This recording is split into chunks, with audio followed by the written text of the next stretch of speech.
su iglesia es la Virgen pura, la esposa del Cordero. Pero yo tengo celo por ustedes, dice Pablo. ¿Por qué? Versículo 3. Me temo que como la serpiente con su astucia engañó a Eva, también vuestros sentidos sean de alguna manera extraviados de la sincera fidelidad a Cristo. Porque si viene alguno predicando a otro Jesús, ¿cómo? ¿Que hay otro Jesús? ¿Cuántos Jesús hay? Si viene alguno predicando a otro Jesús que el que os hemos predicado, o si recibís otro espíritu, ¿cuántos espíritus hay? Hay un Espíritu Santo, un Espíritu verdadero, pero hay otros espíritus de error. Cuidado, no sea que recibáis un espíritu ¿de qué? De error y lo confundáis por el Espíritu de Dios.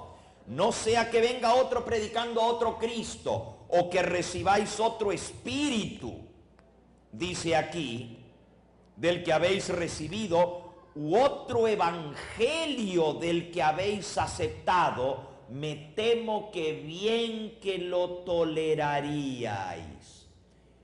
El miedo que tiene el apóstol es que esa iglesia que él levantó en Corinto fuera engañada y recibieran otro evangelio diferente, recibieran el engaño y fueran engañados para perderse. ¿Y por qué él les habla de esta manera?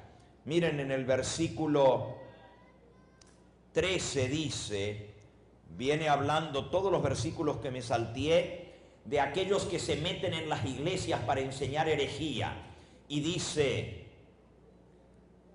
¿por qué les digo esto? Versículo 11. ¿Acaso se los digo porque no los amo? Dios lo sabe.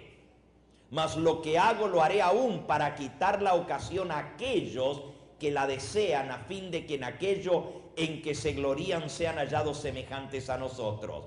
Porque estos son falsos apóstoles, obreros fraudulentos, que se disfrazan como apóstoles de Cristo. ¡Wow! Falsos apóstoles, obreros fraudulentos. Fraudulentos quiere decir que usan el fraude, el engaño, la mentira, el soborno, y se disfrazan como apóstoles de Cristo. Iban a venir con el manto de apóstoles, iban a venir haciéndose pasar como obreros del Señor. Y sigue diciendo, y no es maravilla, porque el mismo Satanás se disfraza como ángel de luz. Así que no es extraño si también sus ministros se disfrazan como ministros de justicia, cuyo fin será conforme a sus obras. Todas estas profecías que hemos leído en esta noche hallaron un tremendo cumplimiento en la historia de la iglesia cristiana. Y miren, es tan terrible lo que vamos a ver en esta noche que lo deja uno pasmado. La velocidad con que la iglesia primitiva se deslizó por el tobogán de la apostasía le quita a uno la respiración, el aliento. O sea, demasiado rápido cayó la iglesia en la apostasía. Por eso Pablo dice, me temo, tengo miedo que si vienen con otro evangelio diferente, ustedes se lo traguen, ustedes lo soporten, ustedes lo toleren.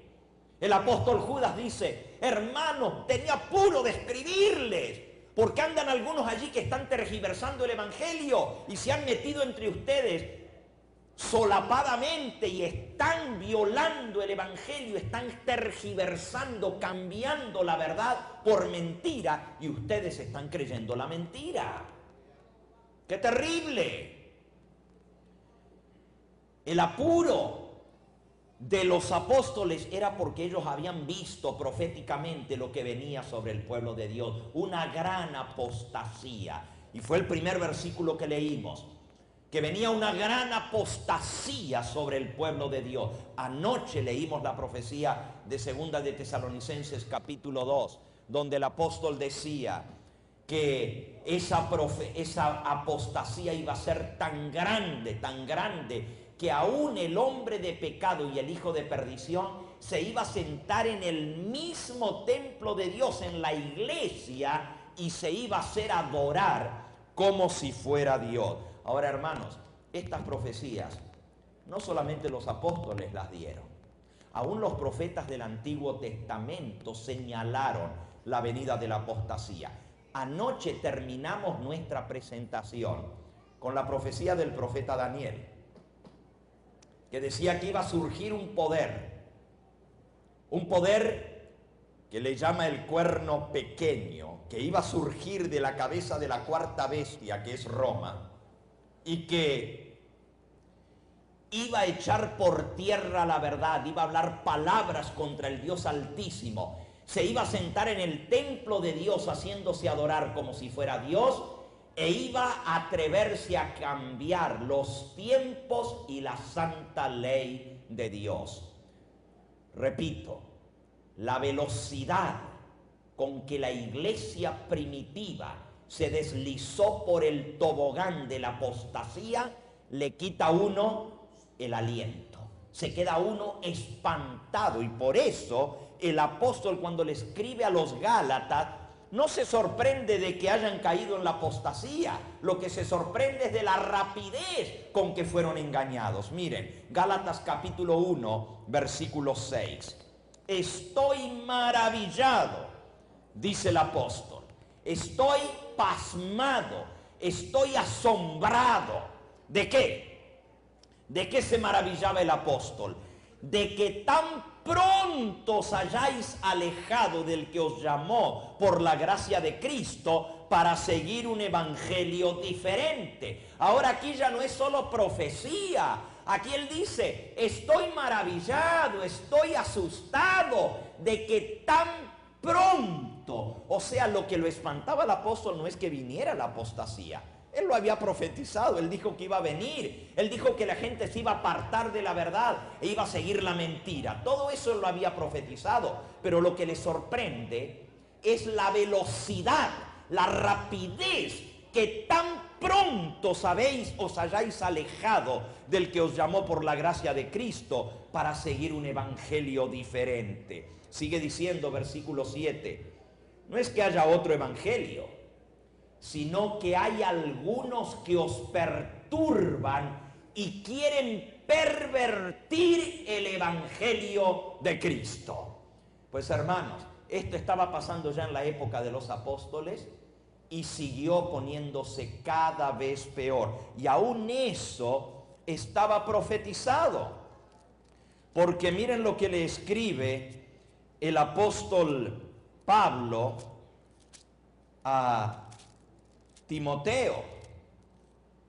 Él dice en el capítulo 3 de su segunda epístola, y esta es la última epístola de Pablo, la epístola de despedida justo antes de su muerte.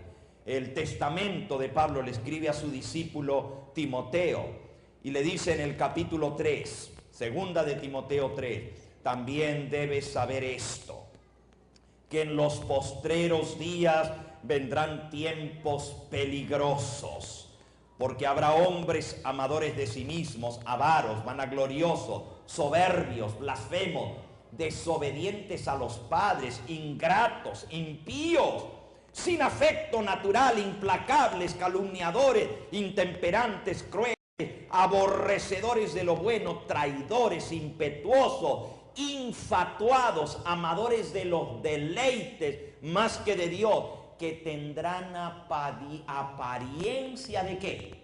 De piedad. Se van a mirar muy santitos, pero negarán la eficacia de ella. A estos evita. Estos están siempre aprendiendo y nunca pueden llegar al conocimiento de la verdad. Así hay gente hoy en día, hermano, siempre aprendiendo, pero nunca llegan a la verdad. Se quedan a mitad de camino porque no quieren obedecer la palabra del Señor.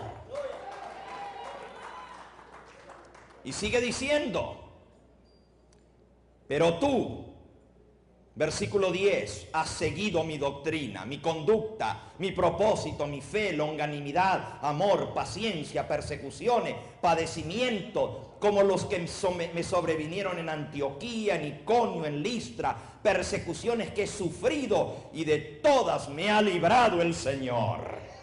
Y también todos los que quieren vivir piadosamente en Cristo Jesús padecerán ¿qué? Persecución.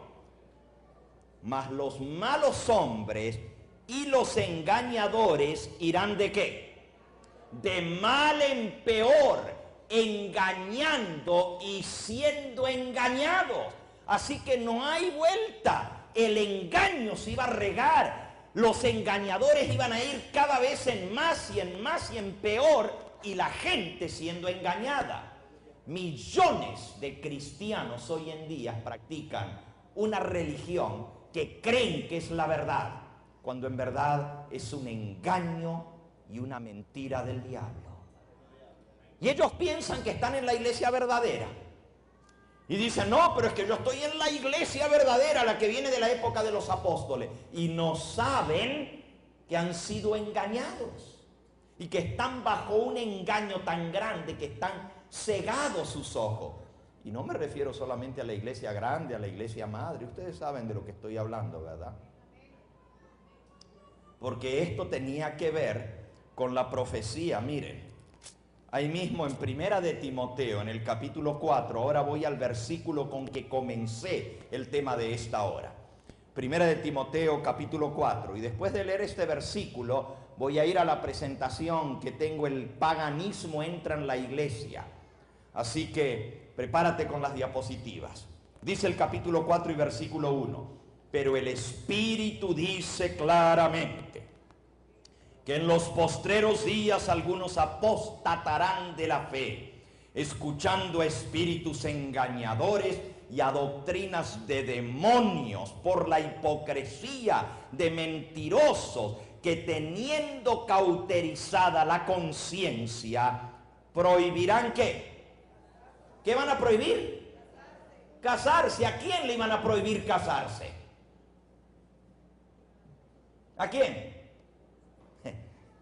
Bueno, vean de lo que viene hablando el capítulo 3, un poquito antes. Palabra fiel, dice el capítulo 3, versículo 1.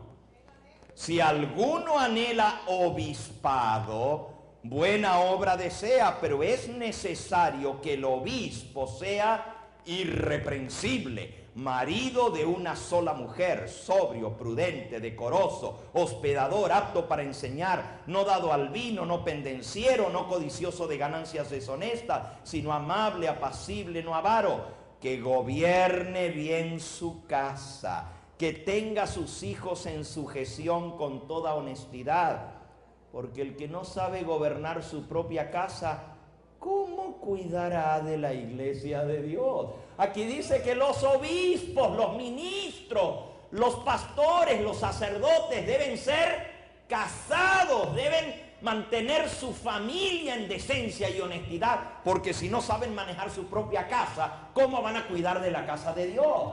Pero la profecía dice que vendrían apóstatas que seguirían a doctrinas de demonios y prohibirían a los obispos casarse. ¿Se cumplió eso, sí o no?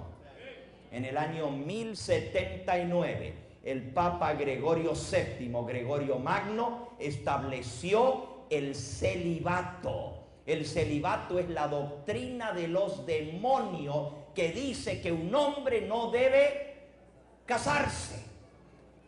Díganme si no es del demonio eso. Cuando Dios dijo, en el comienzo no es bueno que el hombre esté ¿qué? Que el hombre esté solo. ¿Quién dijo eso? ¿Quién dijo no es bueno que el hombre esté solo? Dios dijo. Pero ahora el diablo dice que no se casen los obispos. Imagínense, eso es una doctrina del demonio. Y no lo digo yo, lo dice el Señor en su palabra, amén. Doctrina de demonio que prohibirán a los obispos casarse. Ahora vamos a ver el cumplimiento de todas estas profecías que hemos venido viendo.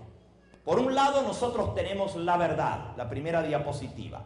Jesucristo nos dice, yo soy el camino y la verdad y la vida.